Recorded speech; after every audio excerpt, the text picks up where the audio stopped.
delivering on all the hype, hope and expectation. Scotland tonight conquered Denmark on a roller coaster night at Hampden.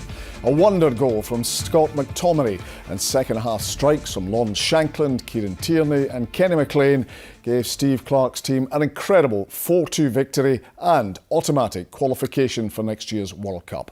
Well, joining us now live from outside the National Stadium is STV sports presenter Raman Bhardwaj, and here in the studio the renowned football commentator Archie McPherson. Welcome all. Raman, I think your voice is going to betray this for a wee bit, but just take us to the moment of the final whistle.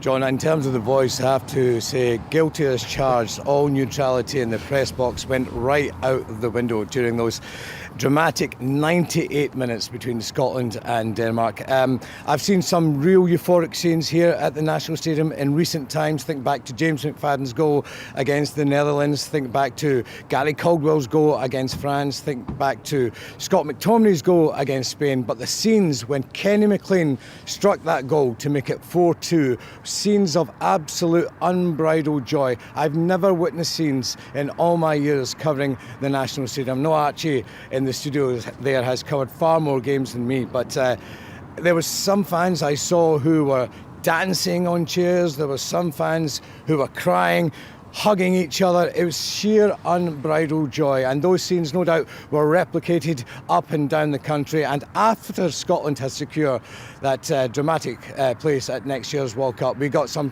reaction from some fans here at the National Stadium. I tell you, that's the longest 10 minutes of my life.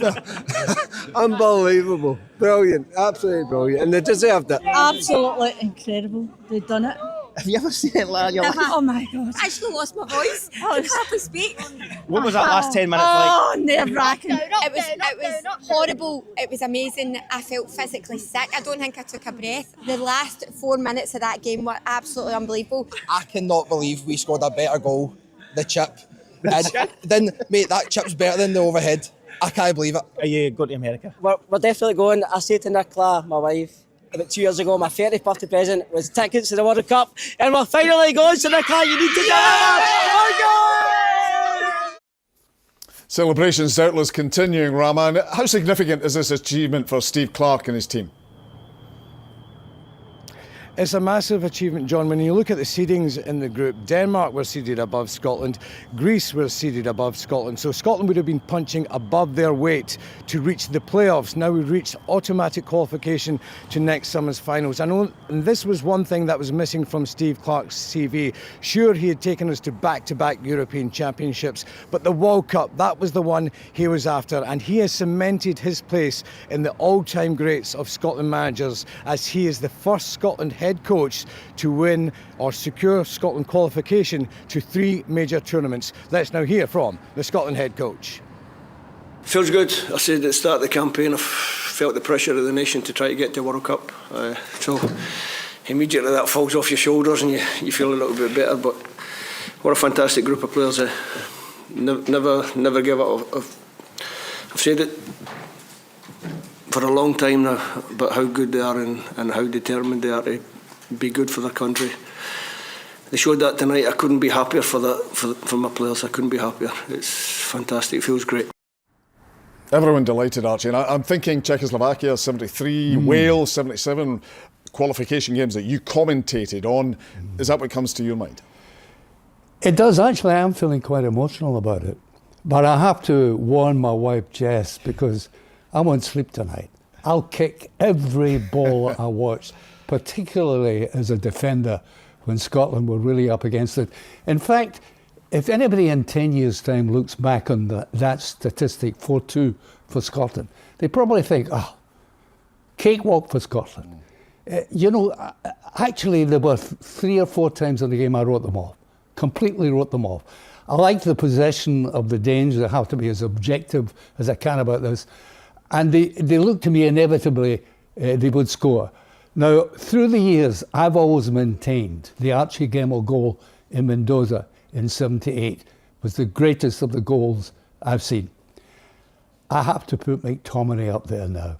He's nudging them, not quite off the perch, but he's very close. Different kind of goal. Archie's goal was a goal of poetry in motion. This was just an electric sense of stature of a player, which was great. And then just mediocre. That was the worrying feature of it all, which made me suggest they were going to score inevitably. And especially when they came back twice, 1 each, 2 each, I felt that's it. But then these other goals. Incredible. I mean, Tierney scoring that goal? Yeah. I'm trying hard to remember when he scored a goal, let a goal like that, and so on. And the typical goal that the Hearts man scored and brought us back into the game. Yeah. And then that amazing sleight of hand, if you like to put it, with that wonderful goal at the end. That did it. Incredible quality of goals. Indeed. And Rahman, the McTominay overhead kick, it is up there with the greats of Scottish goals. What was it like in the stadium? Could people believe what they were seeing? Absolutely not, John. When McTominay actually took that hit, I looked at my colleague beside me and I said, oh, that's gone by the post. Normally these efforts do go by the post, but boy, what a strike it was. I think Archie has described it absolutely superbly. You and I, John, were at the National Stadium when you recall that Zinedine Zidane had scored that spectacular goal against Bayern Leverkusen in the Champions League final. And I'm going to put it out there, for us, for Scotland, that Scott McTominay goal is right up there. It was a thing of absolute beauty. And actually, we haven't qualified for a World Cup since last century when you think in those terms. So how significant is this? Makes me feel much older when you say that. I think it's immense. I think, every now and again, a culture has to look at itself and say, how important is sport as opposed to other elements in society? Well, you can tell from the scenes you've just shown in your programme. That's what it means. It means a release from the bondage of normality. We've done something different. We're going for the best and being in the company of the best. You can't ask for more. My grandson, I think, is watching this and probably thinks, I'm equal to you now. Yeah. I've now seen qualification for the World Cup that you saw back in 1973 and that amazing occasion at Hampden Park. Briefly, Archie, I was struck by how engaged you were with it. You've seen it all and you were so wound up with it. I'm still involved, totally involved in watching Scotland play in particular, given what I know it means to people of all ages.